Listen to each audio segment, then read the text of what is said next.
जी अस्सलाम वालेकुम। सो अब से बेटा होमवर्क वगैरह भी शुरू हो जाएगा आप लोगों का। So this is the first homework question. We would be doing today the question of inflation with Keynesian and monetarist. ठीक है, आज हम लोग ये वाला क्वेश्चन करेंगे। तो मैं आपको पहला क्वेश्चन होमवर्क दे रहा हूँ। इसकी मार्किंग स्कीम मैं बनाऊंगा। आप लोगों को पूरा आंसर मुझे लिख के देना होगा। ठीक है, कोशिश तो मेरी ये होगी कि इसके बाद मैं आप लोगों को पूरा आंसर लिख के दे दूं, ताकि जब आप लोग होमवर्क कर लें तो उसी आंसर को ग्रुप पे खुद से चेक कर लें कि क्या क्या गलती है, क्या क्या नहीं है गलती। लेकिन बेटा जब तक आप लोग आंसर खुद से नहीं लिखेंगे, अगर आप लोग डेली बेसिस पे रिवाइज नहीं करेंगे, तो फिर all this hard work is just useless. Trust me, this all hard work is useless.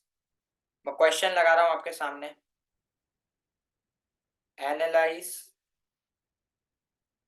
The relationship, analyse the relationship between Keynesian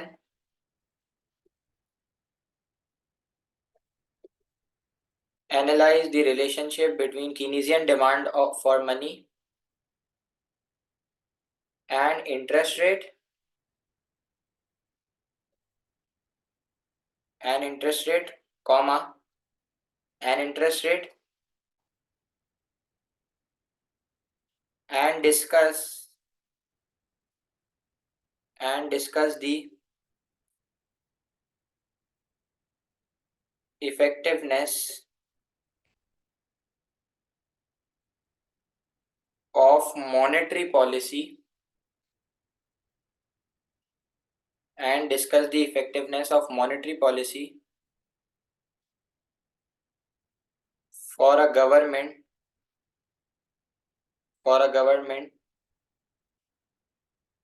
to achieve its macroeconomic objectives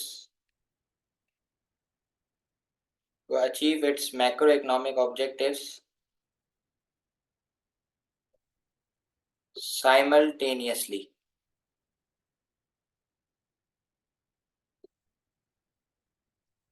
बीस मार्क। ठीक है, मुझे सबसे पहले आप लोग ये बता दें please. And I am really happy कि रात को 10:30 पे भी सब क्लास में आ गए, अल्हम्दुलिल्लाह। अच्छा, अगर मैं आपसे ये पूछता हूँ सबसे पहले कि यार ये 20 मार्क्स के क्वेश्चन में नॉलेज और एनालिसिस के कितने मार्क्स होते हैं? अगर आप लोग सबको याद हो तो नॉलेज और एनालिसिस के 14 मार्क्स होते हैं, और इवैल्यूएशन के यानी कि कंक्लूजन के 6 मार्क्स होते हैं। अब मैं आपको 2 मिनट का टाइम दे रहा हूं। आप जरा इस सवाल के मार्किंग स्कीम सोचें कि नॉलेज नॉलेज के लिए आप क्या क्या लिख सकते हैं, नॉलेज के लिए आप क्या क्या लिख सकते हैं, और एनालिसिस के लिए आप क्या क्या लिख सकते हैं, इवैल्यूएशन के लिए आप क्या क्या लिख सकते हैं। मुझे बताएंगे प्लीज। नॉलेज के लिए आप क्या क्या लिख सकते हैं, एनालिसिस के लिए आप लोग क्या क्या लिख सकते हैं, और इवैल्यूएशन के लिए आप क्या क्या लिख सकते हैं। जरा सोचें जल्दी से जरा प्लीज। नॉलेज में क्या क्या आ सकता है, एनालिसिस में क्या क्या आ सकता है, इवैल्यूएशन में क्या क्या आ सकता है।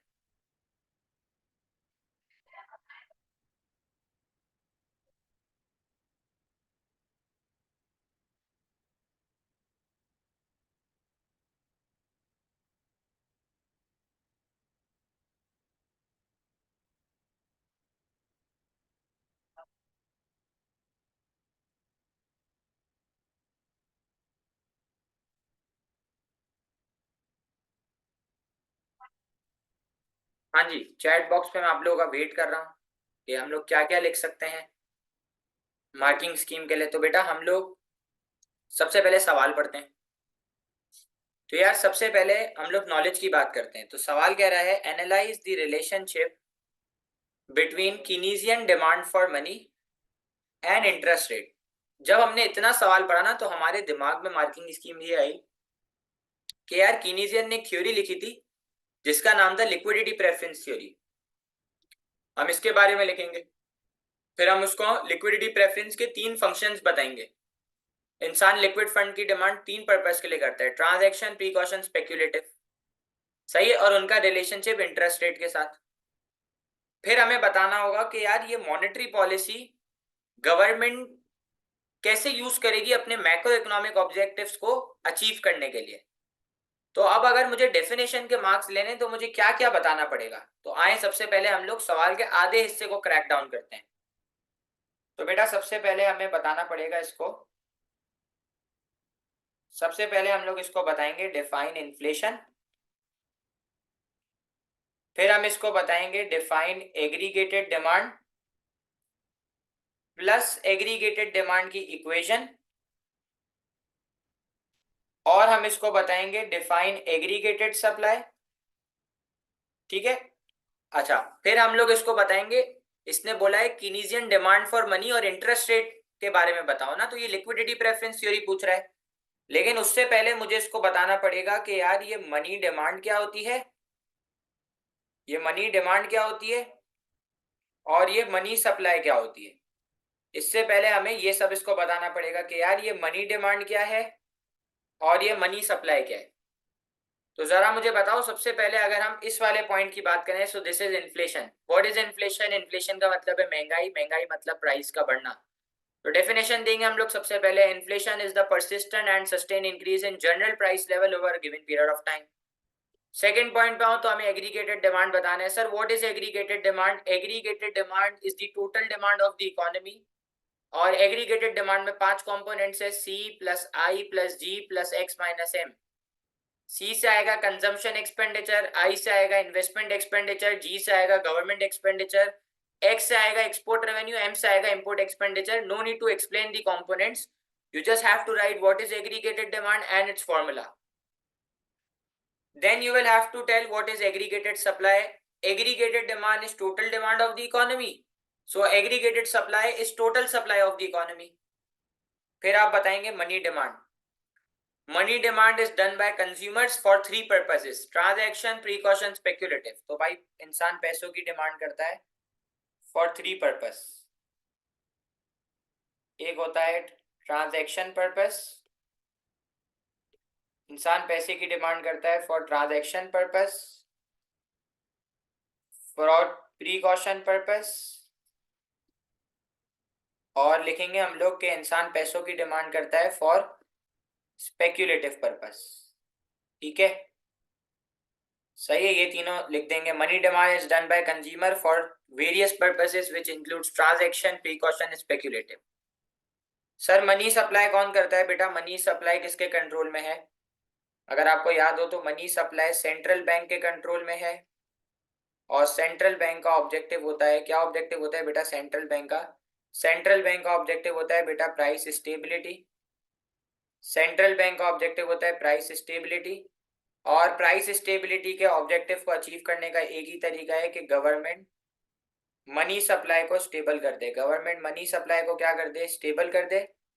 इसलिए जो मनी सप्लाई का कर्व है वो बनेगा वर्टिकल कर्व, इसलिए जो मनी सप्लाई का कर्व है वो बनेगा वर्टिकल कर्व। ठीक है, यहां तक आपने बता दिया। अब आप सवाल के असल पार्ट पर आओगे। अब आप इसको बताओगे कि कीनीजियन ने कौन सी थ्योरी लिखी थी। तो बेटा कीनीजियन ने लिखी थी लिक्विडिटी प्रेफरेंस थ्योरी, अगर आपको याद हो तो मैं इधर लिखूं भाई।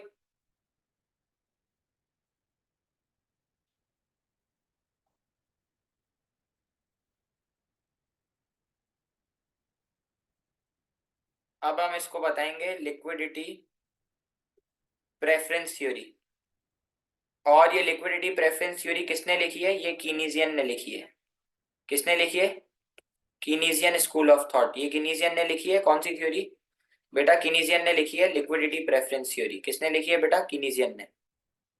सही है। अब कीनीजियन ने क्या बोला था कि इंसान लिक्विडिटी फंड्स क्यों रखता है? सबसे पहले आप इसमें बताओगे why do people keep liquid funds?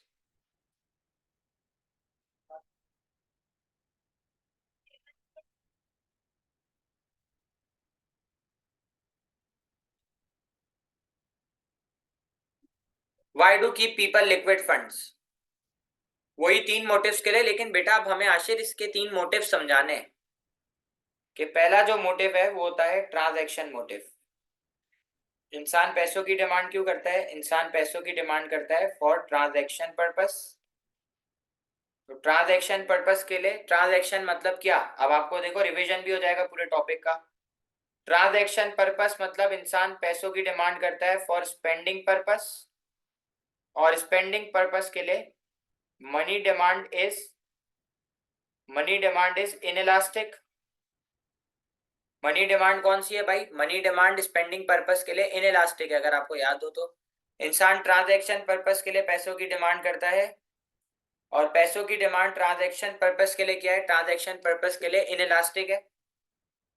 अगर इंटरेस्ट रेट बढ़ेगा भी तो सेवर जो है ना वो सेव करेगा, अगर इंटरेस्ट रेट बढ़ेगा तो सेवर सेव करेगा,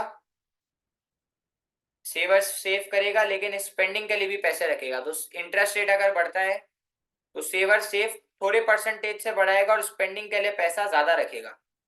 तो इस वजह से ट्रांजैक्शन पर्पस के लिए जो मनी डिमांड का कर्व है वो कौन सा बनेगा बेटा, वो बनेगा स्टीप कर्व। कौन सा बनेगा, स्टीप कर्व। तो इधर देखो जरा, मैं डायग्राम बना रहा हूँ, तोड़ तोड़ के सिखाऊंगा बेटा। ये आपने सबसे पहले दो एक्सिस बना दी, एक एक्सिस के ऊपर बेटा आपने लिख दिया इंटरेस्ट रेट, एक एक्सिस के ऊपर आपने लिख दिया बेटा इंटरेस्ट रेट, और एक एक्सिस के ऊपर आपने लिख दिया एक्टिव बैलेंस। एक एक्सिस के ऊपर लिख दिया active balance. Sir money demand का कर्व स्टीप कर्व बनेगा, कौन सा बनेगा, मनी डिमांड का कर्व जो है वो स्टीप कर्व बनेगा, ऐसा ही है भाई। ठीक है, ये ट्रांजैक्शन पर्पस था, ऐसा ही है।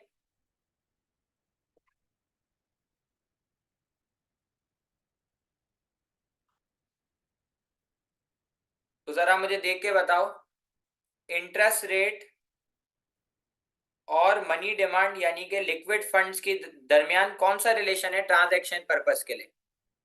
देखो कौन सा रिलेशन है दोनों के दरमियान, पॉजिटिव रिलेशन है, ऐसा ही है भाई। कौन सा रिलेशन है, पॉजिटिव, ठीक है। दूसरा जो पर्पस होता है, दूसरा जो पर्पस होता है कि लिक्विड फंड इंसान क्यों रखता है, वो रखता है प्रीकॉशन पर्पस के लिए। तो जरा मुझे कोई याद दिलाएगा बेटा, प्रीकॉशन पर्पस मतलब इमरजेंसी पर्पस, इमरजेंसी के लिए इंसान पैसे रखता है, सेविंग के लिए रखता है इंसान, और इंसान पैसे रखता है अनफोर्सीन सरकमस्टांसेस के लिए। इंसान पैसे रखता है सेविंग के लिए, इमरजेंसी के लिए और अनफोर्सीन सरकमस्टांसेस के लिए। और मनी डिमांड होती है कौन सी, मनी डिमांड होगी परफेक्टली इनइलास्टिक। अगर आपको याद हो तो मनी डिमांड क्या होगी, मनी डिमांड बेटा परफेक्टली इनइलास्टिक होगी। क्यों, क्योंकि ये इंटरेस्ट रेट के इररिस्पेक्टिव है। इररिस्पेक्टिव का मतलब कि इंटरेस्ट रेट बढ़े या फिर इंटरेस्ट रेट कम हो, इंटरेस्ट रेट बढ़े या फिर इंटरेस्ट रेट कम हो, आप पैसों की डिमांड इमरजेंसी के लिए तो हमेशा करोगे। तो इस वजह से जो आपका कर्व है वो कौन सा बनेगा, आपका जो कर्व है वो वर्टिकल कर्व बनेगा। आपका जो डिमांड कर्व है प्रीकॉशन के लिए वो वर्टिकल बनेगा। चाहे इंटरेस्ट रेट बढ़े या इंटरेस्ट रेट कम हो, मनी डिमांड यानी कि लिक्विड फंड की डिमांड प्रीकॉशन पर्पस के लिए कांस्टेंट रहेगी। तो दोनों के दरमियान कोई रिलेशनशिप फॉर्म हो सकता है, हाँ या ना, दोनों के दरमियान नो रिलेशनशिप है, इस वजह से वर्टिकल कर्व है। ठीक है, इस वजह से मनी डिमांड का कर्व प्रीकॉशन पर्पस के लिए परफेक्टली इनइलास्टिक है। तो ऊपर क्या लिखूंगा बेटा, ऊपर लिखूंगा इंटरेस्ट रेट और नीचे लिखूंगा एक्टिव बैलेंसेस, या फिर क्वांटिटी ऑफ मनी भी लिख सकते हो। ये मनी डिमांड कर दी मैंने परफेक्टली इनइलास्टिक, वर्टिकल कर्व बना दिया, कौन से पर्पस के लिए,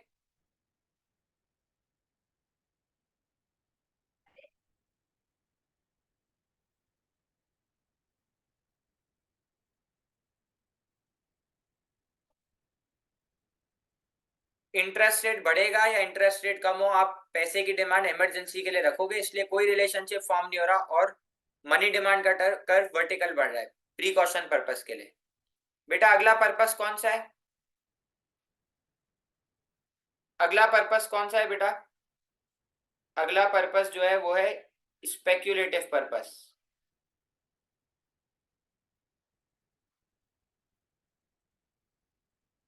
अगला पर्पस है स्पेक्यूलेटिव पर्पस। स्पेक्यूलेटिव मतलब इंसान पैसे की डिमांड करेगा।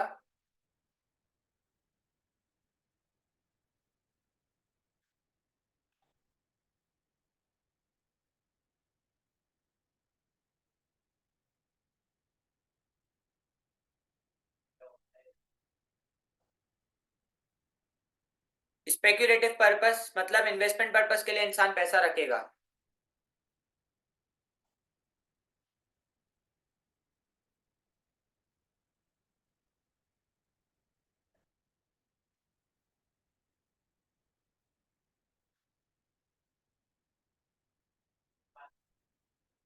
बेटा मनी डिमांड है हाईली इंटरेस्ट इन इलास्टिक। क्यों? क्योंकि अगर आपको याद हो तो अगर आपको याद हो तो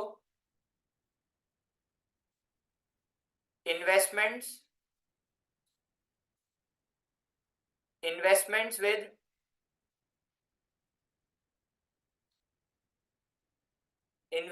with higher return is identified. अब अगर इंटरेस्ट रेट बढ़ रहा है, अब अगर बैंक का इंटरेस्ट रेट बढ़ रहा है, अगर बैंक का इंटरेस्ट रेट बढ़ रहा है तो लोग बैंक में ज्यादा सेव करेंगे। अब बैंक में लोग जब ज्यादा सेव करेंगे तो मनी डिमांड स्पेक्यूलेटिव पर्पस के लिए, मनी डिमांड यानी कि लिक्विड फंड की डिमांड स्पेक्यूलेटिव पर्पस के लिए कम हो जाएगी। इस वजह से जो मनी डिमांड का कर्व है स्पेक्यूलेटिव पर्पस के लिए वो बनेगा रेक्टेंगुलर, वो बनेगा रेक्टेंगुलर हाइपरबोला कर्व। ऐसा ही है, ऐसा ही है भाई। अब बताओ, ऊपर आ जाएगा इंटरेस्ट रेट और नीचे आ जाएगा एक्टिव बैलेंस। सही है। और ये मैंने कर्व बना दिया, इस कर्व का नाम है रेक्टेंगुलर हाइपरबोला। और ये कौन से पर्पस के लिए? ये है स्पेक्यूलेटिव पर्पस। तो जरा मुझे कोई बच्चा देख के बता दे कि इंटरेस्ट रेट और स्पेक्यूलेटिव पर्पस के दरमियान कौन सा रिलेशन है। देखो इंटरेस्ट रेट बढ़ रहा है और स्पेक्यूलेटिव पर्पस के लिए मनी डिमांड कम हो रही है। इंटरेस्ट रेट बढ़ रहा है और स्पेक्यूलेटिव पर्पस के लिए डिमांड कम हो रही है। तो मैं इधर लिखूं इंटरेस्ट रेट और स्पेक्यूलेटिव पर्पस के लिए मनी डिमांड कम हो रही है। तो दोनों के दरमियान कौन सा रिलेशन है? दोनों के दरमियान बेटा नेगेटिव रिलेशन है। ऐसा ही है बेटा। तीनों की अलग अलग बनाएंगे फिर एक साथ वाली बनाएंगे। तो भाई इन तीन पर्पस को जब हमने मिलाया तो हमारी एक थ्योरी बन गई। उस थ्योरी का नाम है लिक्विडिटी प्रेफरेंस थ्योरी। ठीक है, यहां तक आपको नॉलेज और एनालिसिस के आधे 6 मार्क मिल चुके हैं। 6 मार्क यहां तक मिल गए। सही है।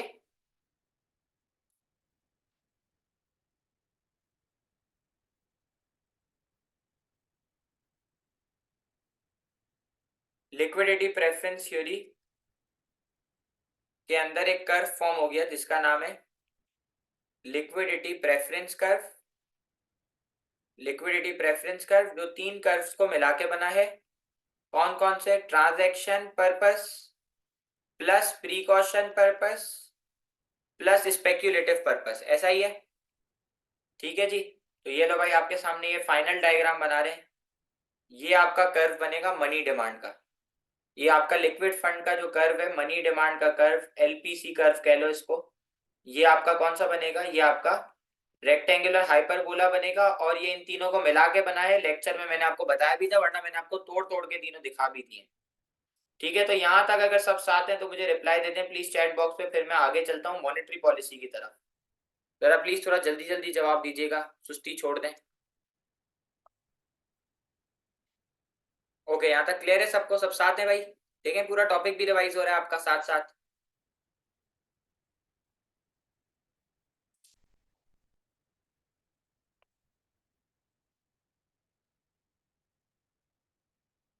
अच्छा, अब आप इसको बताओगे मॉनेटरी पॉलिसी। ठीक है, तो अगर अब गवर्नमेंट यूज करेगी कौन सी पॉलिसी? गवर्नमेंट यूज करेगी एक्सपेंशनरी मॉनेटरी पॉलिसी। ठीक है, तो गवर्नमेंट यूज कौन सी करेगी बेटा? गवर्नमेंट यूज करेगी एक्सपेंशनरी मॉनेटरी पॉलिसी। बेटा गवर्नमेंट कौन सी पॉलिसी यूज करेगी? गवर्नमेंट यूज करेगी एक्सपेंशनरी मॉनेटरी पॉलिसी, जिसके अंदर दो टूल्स हैं। बेटा मॉनेटरी पॉलिसी में कितनी टूल्स होती हैं? दो टूल्स होती हैं। कौन कौन सी? एक होती है मनी सप्लाई, एक होती है बेटा money supply and interest rate. एक पॉलिसी है money supply and interest rate, और जो दूसरी टूल है वो है एक्सचेंज रेट। तो जरा मुझे कोई बच्चा बताएगा कि मनी सप्लाई और इंटरेस्ट रेट के दरमियान कौन सा रिलेशन है? बेटा नेगेटिव। याद आ गया आपको? मनी सप्लाई और इंटरेस्ट रेट के दरमियान नेगेटिव रिलेशन है, ऐसा ही है। मनी सप्लाई और इंटरेस्ट रेट के दरमियान नेगेटिव रिलेशन है। तो अगर मनी सप्लाई बढ़ रही है, अगर मनी सप्लाई बढ़ेगी तो इंटरेस्ट रेट कम होगा। तो अब आप मुझे बताओ जरा, अगर मनी सप्लाई बढ़ेगी तो इंटरेस्ट रेट कम होगा। तो बेटा अगर इंटरेस्ट रेट कम होगा तो एज अ सेवर और एज अ बोरोवर क्या होगा? अगर मनी सप्लाई बढ़ेगी तो इंटरेस्ट रेट कम होगा, तो क्या होगा बेटा? इसका इफेक्ट दो लोगों के ऊपर होगा, एक होगा सेवर के ऊपर और एक होगा बोरोवर के ऊपर। तो यार सेवर क्या करेगा? अगर इंटरेस्ट रेट कम होगा सेवर सेव कम करेगा। सर सेव कम क्यों करेगा? क्योंकि रिटर्न कम है बेटा, रेट ऑफ रिटर्न कम हो गया है। जब सेव कम करेगा तो स्पेंड ज्यादा करेगा, यानी कि मनी डिमांड करेगा। स्पेंड करने के लिए पैसा चाहिए, यानी कि मनी डिमांड, यानी कि लिक्विड फंड्स चाहिए। तो मनी डिमांड बढ़ेगी तीन पर्पस के लिए। कौन कौन से? कौन कौन से purpose? Transaction plus precaution plus speculative purpose, ऐसा ही है।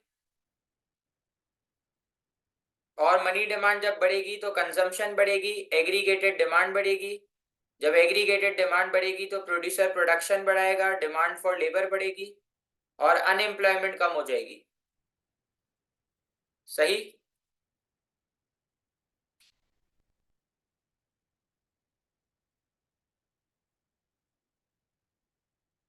डन है? अब सुनना।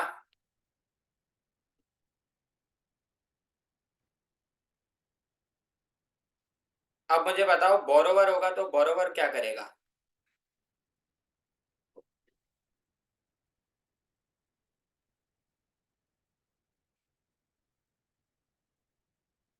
बेटा अब तो उन तीनों को मिला के बात करेंगे, ठीक है ना? बोरोवर क्या करेगा? बोरोवर बेटा बोरो ज्यादा करेगा। बोरोवर बोरो ज्यादा करेगा। बोरोवर बोरो ज्यादा करेगा जिससे री इन्वेस्टमेंट बढ़ेगी। इन्वेस्टमेंट बढ़ेगी मतलब मनी डिमांड इंक्रीज हो जाएगी फॉर स्पेक्यूलेटिव पर्पस। ऐसा ही है भाई, सही लिखा है। इन्वेस्टमेंट मतलब स्पेक्यूलेटिव ना, इन्वेस्टमेंट पर्पस। तो जब री इन्वेस्टमेंट बढ़ेगी तो मुदस्सिर प्रोडक्शन बढ़ेगी, प्रोडक्शन बढ़ेगी तो जॉब्स बढ़ेगी, जॉब्स बढ़ेगी तो इनकम बढ़ेगी, ऐसा ही है। और इनकम बढ़ेगी तो कंजम्पशन बढ़ेगी, कंजम्पशन बढ़ेगी तो एग्रीगेटेड डिमांड बढ़ेगी। फिर वही कहानी आ जाएगी, प्रोड्यूसर को सिग्नल मिलेगा, प्रोडक्शन बढ़ेगी, डिमांड फॉर लेबर बढ़ेगी, अनएम्प्लॉयमेंट कम होगी। अब मुझे जरा कोई बच्चा याद दिला दे कि इंटरेस्ट रेट और एक्सचेंज रेट के दरमियान कौन सा रिलेशन था?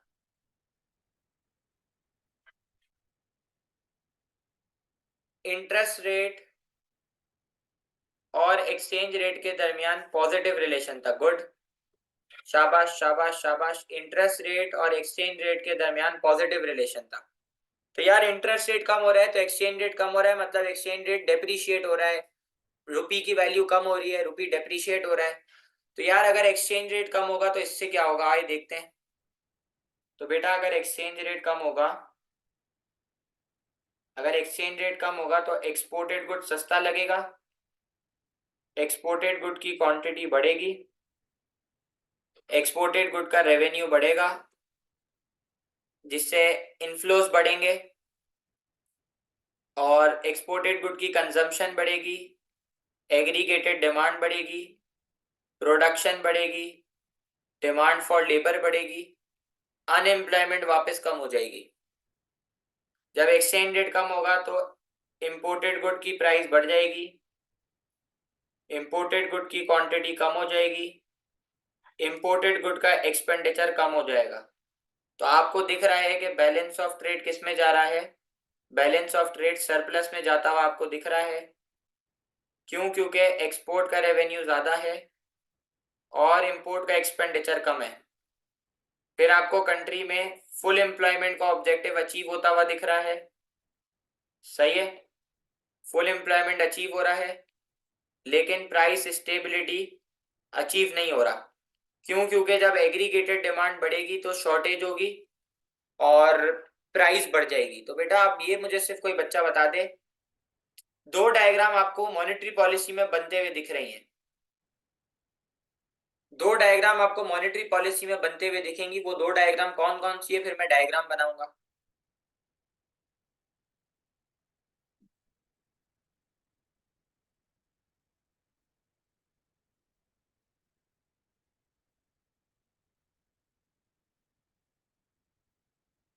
एक मनी सप्लाई वाली बेहतरीन, एक मनी सप्लाई वाली,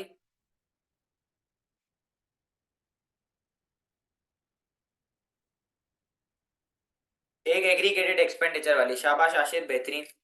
देखो भाई, जब भी एग्रीगेटेड डिमांड बढ़े तो इसका मतलब है एग्रीगेटेड एक्सपेंडिचर बढ़ रहा है। ठीक है, तो दो डायग्राम बन सकती है। अब सुनना गौर से, दोनों डायग्राम बनाऊंगा, सुकून से देखना। पहले हम लोग बना लेते हैं एग्रीगेटेड एक्सपेंडिचर वाली। तो जरा इधर देखें भाई, सबसे पहले लेबलिंग एक्सेस की बहुत जरूरी है। ऊपर लिख दिया एग्रीगेटेड एक्सपेंडिचर और नीचे लिख दिया इनकम। तो अगर आपको याद हो तो मैंने आपको पढ़ाया है इनकम की line 45 degree line starting from the origin. तो ये हो गई आपकी इनकम की लाइन। ये वाली लाइन हो गई आपकी एग्रीगेटेड एक्सपेंडिचर की। ये वाली लाइन हो गई आपकी एग्रीगेटेड एक्सपेंडिचर की। ऐसा ही है सर, जहां पे दोनों मीट होगा वो होगा इक्विलिब्रियम, और वहां से आ जाएगी इनकम और एग्रीगेटेड एक्सपेंडिचर। तो इधर लिख दूं इनकम वाई एग्रीगेटेड एक्सपेंडिचर। सही। y is equal to A E, circular flow of income और वेल्थ में पढ़ाया था। तो भाई एग्रीगेटेड डिमांड बढ़ रही है यानी कि एग्रीगेटेड एक्सपेंडिचर बढ़ रहा है।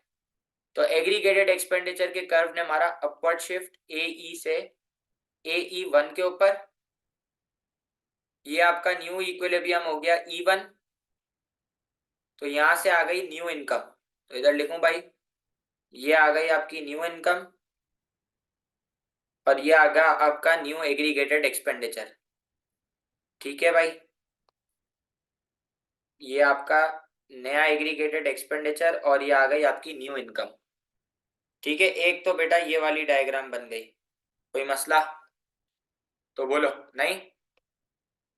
बेटा दूसरी डायग्राम कौन सी बनेगी? दूसरी डायग्राम बनेगी वो वाली मनी सप्लाई वाली। तो इधर सुनना आप। अब इसके लिए लेबलिंग क्या करेंगे बेटा? सबसे पहले दो एक्सेस बना दी, ऊपर लेबलिंग कर देंगे इंटरेस्ट रेट और नीचे लेबलिंग कर देंगे क्वांटिटी ऑफ मनी। ठीक है, या फिर बुक को अगर कोई फॉलो कर रहा है तो एक्टिव बैलेंस भी लिख सकते हैं। हम सब ने पढ़ा है कि मनी सप्लाई का कर्व वर्टिकल होगा। बना दिया, ये लो इधर लेबल मार दिया, ये हो गया मनी सप्लाई। अच्छा, आज से पहले हमने पढ़ा था मनी डिमांड डाउनवर्ड है, लेकिन अब डाउनवर्ड नहीं। अब आपका मनी सप्लाई का कर्व कौन सा होगा? ये वाला कर्व होगा, LPT, money demand LPC, liquidity preference curve, जो अभी हमने सीखा। तो ये हो गया मनी डिमांड। सर जहां पे money supply money demand equal हुआ, वो वहां से आ गया इंटरेस्ट रेट और क्वांटिटी ऑफ मनी। तो इधर आ गया इंटरेस्ट रेट और इधर आ गया quantity of money. Money supply बढ़ेगी, हाँ कोई भी लिख सकते हैं लेबलिंग। मनी सप्लाई बढ़ेगी तो राइट वर्ड शिफ्ट मारा, और मनी सप्लाई और इंटरेस्ट रेट के दरमियान नेगेटिव रिलेशन है, तो ये न्यू इक्विलिब्रियम हुआ। तो यहां से आ गया न्यू इंटरेस्ट रेट और न्यू क्वांटिटी ऑफ मनी। तो आप देखो, जैसे ही मनी सप्लाई बढ़ी तो इंटरेस्ट रेट कम हो गया और क्वांटिटी ऑफ मनी बढ़ गई क्यू से क्यू वन के ऊपर, और इक्विलिब्रियम चेंज होके हो गया ई से ई वन। Any problem? सही, ये दो डायग्राम बनेगी। तो यहां तक हमें 14 मार्क्स मिल गए। असल जो नंबर कटते हैं ना बच्चों के, वो कटते हैं कंक्लूजन के अंदर, और जो गए 6 मार्क की। तो यार कंक्लूजन के अंदर क्या लिखें? जरा पॉइंटर्स बताना, कंक्लूजन के अंदर क्या क्या लिख सकते हैं? बताना शुरू करो भाई पॉइंट्स कंक्लूजन के अंदर।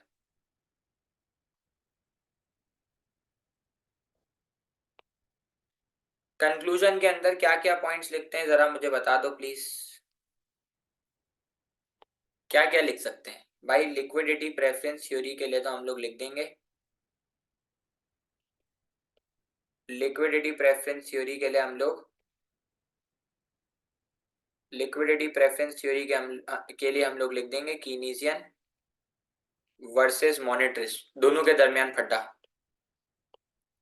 ये सवाल के स्टार्टिंग वाले हिस्से के लिए हो गई, ठीक है। कीनीजियन वर्सेस मॉनेटरिस्ट, ठीक है, हम लोग ये 2 लाइन का बता देंगे, ठीक है। और सवाल कह रहा है मॉनेटरी पॉलिसी की इफेक्टिवनेस, तो आप बताओगे मॉनेटरी पॉलिसी तब सक्सेसफुल होगी, तब इफेक्टिव होगी जब इंटरेस्ट रेट इन इलास्टिक हो, जब इंटरेस्ट रेट इन इलास्टिक हो। मतलब इंटरेस्ट रेट अगर ज्यादा से भी बढ़ जाए, इंटरेस्ट रेट अगर ज्यादा से भी कम हो जाए तो लोग सेव करना नहीं छोड़ेंगे, लोग तब भी सेव करेंगे। और फिर आपको थोड़ी सी बढ़ाई भी करनी पड़ेगी, तो आप बताओगे कि ये जो मॉनेटरी पॉलिसी है, मॉनेटरी पॉलिसी जो है ये डिमांड साइड पॉलिसी का एक पार्ट है। और डिमांड साइड पॉलिसी को हम लोग कहते हैं conflicting policy. Demand side policy को हम लोग कॉन्फ्लिक्टिंग पॉलिसी कहते हैं, क्योंकि ये एक ऑब्जेक्टिव तो अचीव कर ही रहा है, फुल एम्प्लॉयमेंट, लेकिन दूसरे के साथ कॉन्फ्लिक्ट मार रहा है जो कि है प्राइस स्टेबिलिटी। ठीक है, तो क्या आपको ये 20 मार्क्स के क्वेश्चन की मार्किंग स्कीम क्लियर है? Can you guys do it by yourself? इंशाल्लाह मेरी पूरी कोशिश है, I would be writing this answer and would be sending on the group. तो इस सवाल में कोई प्रॉब्लम है तो आप बताएं प्लीज, ये आप कर लेंगे 20 मार्क्स का क्वेश्चन? कोई प्रॉब्लम है तो पूछें।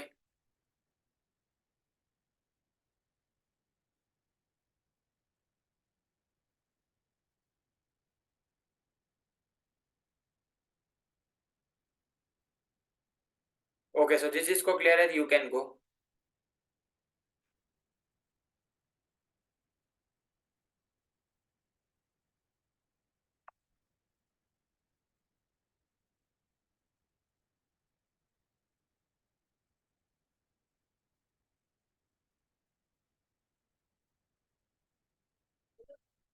Okay okay okay okay, I am just sharing it right now, don't worry, okay, thank you, Allah Hafiz.